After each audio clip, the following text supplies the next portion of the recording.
kami akan memperkenalkan diri terlebih dahulu. Boleh kita perkenalkan? Baik. Sebelumnya saya memperkenalkan diri saya terlebih dahulu. Nama saya Muhammad Faiz Al-Madani, mahasiswa dari Universitas Islam Negeri Raden Fatah Kota Palembang. Dan di sini saya tidak sendiri. Di sini ada dua partner saya. Yang pertama itu ada siapa, Kak?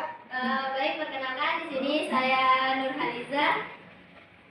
Baik, perkenalkan di sini saya Adi Robiansyah. Oke, jadi kami di sini akan menjelaskan tentang materi yang berjudul Wawasan Dasar Pendidikan. Oke, terlebih dahulu kalau anak-anak di sini kakak akan menjelaskan tentang pendidikan. Sebelumnya ada yang sudah tahu apa itu pendidikan? Belum ya? Apa tuh? Penasaran? Oke, jadi pendidikan itu adalah suatu proses terstruktur di mana pengetahuan, keterampilan, budaya, dan nilai-nilai itu diwariskan dari satu generasi ke generasi atau dari pendidik kepada peserta didik. Nah, itu tadi pendidikan. Oke. Untuk judul yang selanjutnya itu adalah faktor pendidikan yang mana akan dijelaskan oleh saudari Nurhaliza. Baik, di sini saya akan melanjutkan materi selanjutnya, yaitu tentang faktor pendidikan. Yang dimana faktor pendidikan itu terdiri dari 4, yaitu yang pertama faktor tujuan, kedua faktor pendidik, dan ketiga faktor alat pendidikan, dan yang terakhir itu yaitu faktor lingkungan. Yang pertama itu faktor tujuan. Tujuan pendidikan nasional untuk meningkatkan dan keterampilan siswa serta membentuk mereka menjadi orang yang iman dan takwa kepada Tuhan Yang Maha Esa. Yang kedua itu faktor pendidik. Faktor pendidik itu dibagi menjadi 2, yaitu faktor formal dan faktor non formal. Faktor formal itu termasuk yaitu guru, dosen, dan instruktur dan pengajar kependidikan. Faktor pendidik kedua yaitu non formal, yaitu individu yang terlibat dalam pendidikan di luar lembaga pendidikan formal. Faktor ketiga yaitu faktor alat pendidikan.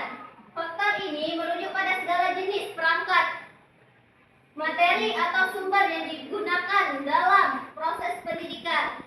Dan yang terakhir itu yaitu faktor lingkungan. Faktor lingkungan ini dapat berperan sebagai pengaruh positif dan negatif dalam pendidikan. Selanjutnya yaitu materi yang terakhir akan disampaikan oleh saudara Ari Robiansyah. Baik, teman-teman, di sini saya akan fungsi lembaga pendidikan. Yang mana fungsi lembaga pendidikan itu ada 4. Pertama itu fungsi sosialisasi, yaitu fungsi pelatihan, seleksi, adopsi.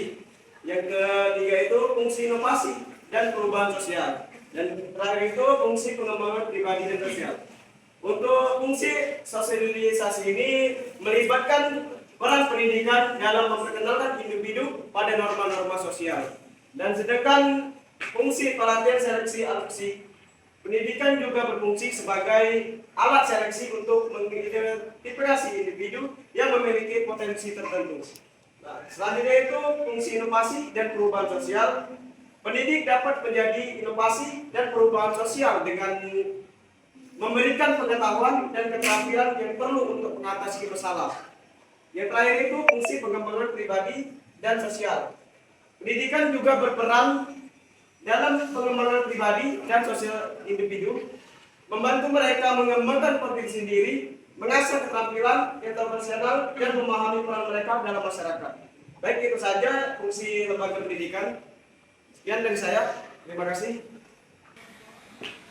Oke, baik, itu tadi penyampaian dari materi kita kawan-kawan mengenai tentang wawasan dasar pendidikan. Oke, itu tadi penyampaian dari kami. Sekiranya apabila ada salah kata, kami mohon maaf, dan juga kepada Allah kami mohon ampun. Zikir pikir amal soleh, Allahumma fi'lau aqwa mitorik. Wassalamualaikum warahmatullahi wabarakatuh.